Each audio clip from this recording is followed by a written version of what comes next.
And if pro-life groups get their way, Planned Parenthood will have a whole new funding headache on their hands. There's new pressure on President Trump to direct federal funds away from clinics that do abortions in favor of qualified health clinics that provide medical care but do not perform abortions. Let's discuss tonight with our panel. Penny Young-Nance, the CEO and president of Concerned Women for America, and Dr. Ronnie Floyd, the president of the National Day of Prayer. We will talk about that. It's coming up tomorrow as well. Welcome to you both. Great to have you here. It's good to be here. Okay, so this issue that Garrett touched on there, that there are a lot in the base who are very unhappy that not only did Republicans in great numbers vote to pass this bill that still contains funding for Planned Parenthood, the president signed it. In fact, this came up in the West Virginia Senate debate last night, where the Attorney General there is running against a current member of Congress, Representative Jenkins, who voted for it. Here's what the interchange was. Planned Parenthood spending just a couple weeks ago. Evan, you should be ashamed of yourself for that outrageous vote, killing the unborn. Well, Penny, I know that you're hearing an earful from the base who's not happy about this. Yes, actually, when that vote happened, my phone was burning up even on vacation.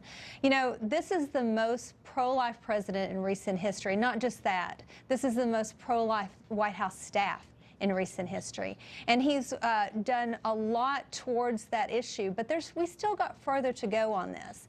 At this point, there's still within the regulation, Clinton-era regs, that says that in order to participate in Title X, you need to be able to refer for abortion. And that's taxpayer money that goes to these clinics. $286 million a year of taxpayer money that goes to 4,000 health clinics, Title X clinics. Only 500 of those, by the way, are Planned Parenthood clinics. And what we've simply said is, let's go back to the Reagan-era regulation that, by the way, was affirmed by the Supreme Court in Russ v. Sullivan. It is legal.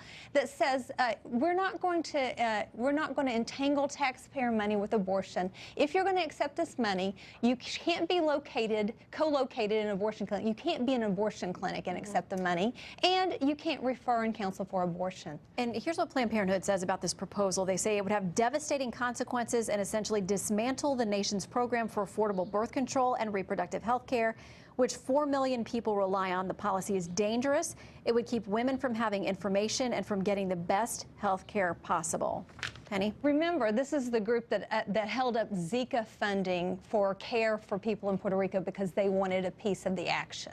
This is the abortion mafia. They want all the money for themselves. Their abortion business model has grown while abortion's gone down in the rest of the country. This is simply about more for them.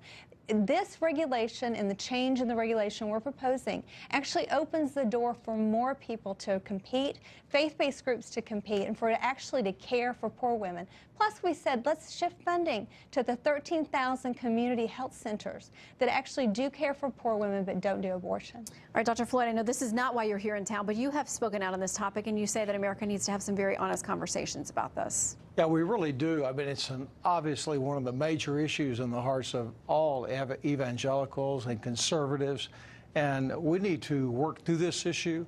In fact, tomorrow, as thousands and thousands of gatherings will happen across America on the National Day of Prayer, many of those gatherings will really focus in on matters of concern about the culture and about things that are not contributing to the sanctity and the dignity of human life, and to pray for our country in regard to that. What do you say to those who would say, though, this is not a conversation that we should even be having? This administration should not be imposing what they view as religious beliefs when it comes to federal money and these conversations about access to abortion. And, just thinking of the National Day of Prayer tomorrow, Americans United for Separation of Church and State say it's a vehicle for spreading religious misinformation and fundamentalist Christian doctrine. Your response? Wow. Well, first of all, the National Day of Prayer, mobilized